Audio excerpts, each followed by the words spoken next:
Aujourd'hui, lundi 18 septembre 2017, mesdames et messieurs, bonsoir et bienvenue dans ce journal Les Grands Titres. La ziara annuelle à la Sainte Grand-Mère des Soufis a eu lieu samedi et dimanche dernier. Le marché d'Abobo en Côte d'Ivoire a été ravagé par les flammes hier soir. La Cour suprême irakienne a ordonné la suspension du référendum au Kurdistan. La ziara annuelle à la Sainte Grand-Mère des Soufis a eu lieu samedi et dimanche dernier. Plus de 1000 personnes ont pris part à cet événement. Les participants, sont venus d'un peu partout, de l'intérieur comme de l'extérieur. Revenons sur le premier jour, le samedi. Ibrahim Adjawiakoui. Ils ont choisi un vendredi saint, tous unis dans une seule voix, la Nour Bilaliya. Ces hommes et femmes, disciples du grand guide de la communauté musulmane de Soufi, El Haj Cheikh Soufi Bilal Diallo, ont pris les chemins de la maison de la Sainte Grand-Mère Adja Bamata. Devant la délégation, les grands disciples du grand guide de la communauté musulmane de Soufi, ils sont tous venus demander des bénédictions à la Sainte Mère. Cette activité, communément appelée Ziara, se tient chaque année. Les disciples sont venus cette année des 4 coins du Mali, de l'Afrique et au-delà des mers. Pendant ce temps, ils vont supplier, demander, chercher à obtenir les bienfaits de la Sainte Mère.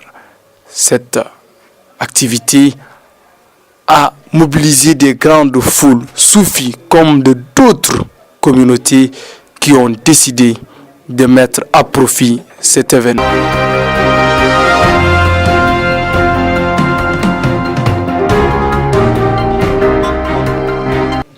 Nous allons revenir sur l'ensemble de la Ziara dans nos prochaines éditions.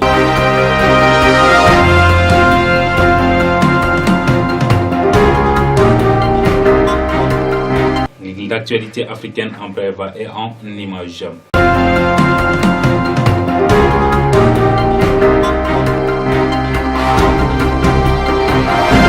La première attaque a eu lieu dans le village de Dohouré, à 10 km de Baraboulé, nord du Burkina.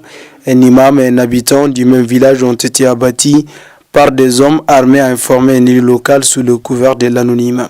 Les assaillants ont poursuivi leur tuerie. Ils ont kidnappé le chef du village de Pété-Goli, localité située à une vingtaine de Baraboulé. Son corps sans vie a été retrouvé un peu plus loin, le nord du Burkina, frontalier avec le Mali et le Niger, est la cible récurrente d'attaques terroristes. La plupart visent les forces de l'ordre, des notabilités et des élus locaux.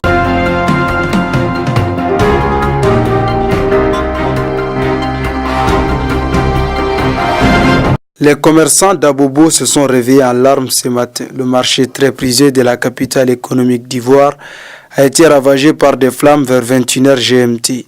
Les sapeurs-pompiers déployés sur les lieux ont pris des heures avant d'arriver au bout des flammes. Certaines personnes ont tout perdu. Aucune victime humaine n'a été déplorée, pas même un blessé, a informé la police. Des enquêtes sont en cours pour déterminer les véritables causes de ce drame. Les pertes s'évaluent à des centaines de millions de francs CFA.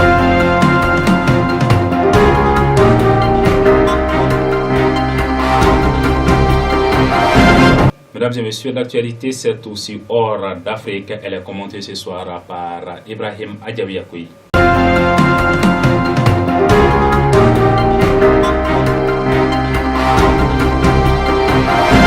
Un homme âgé de 21 ans a été arrêté peu avant 0h dans la banlieue de l'ouest de Londres, Hounslow. Il est le deuxième accusé, arrêté en moins de 2 jours. La police explore différentes pistes pour retrouver les présumés coupables qui ont posé une bombe dans le métro de Londres vendredi dernier. Le ministre de l'Intérieur britannique a déclaré que le niveau d'alerte passera de critique à grave. Londres a été frappé pour la 5e fois par une attaque terroriste. Cette forfaiture a fait au moins 30 blessés.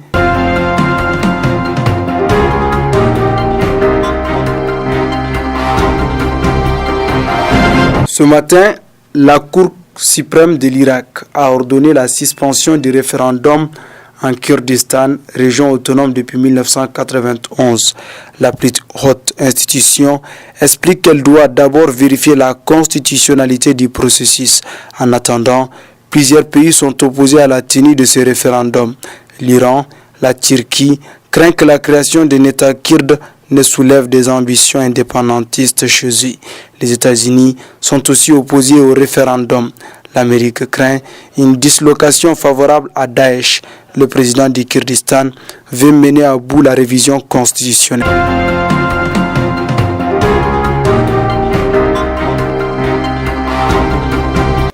Chers téléspectateurs, demain vous serez en compagnie de Salke Haïdara. Au revoir.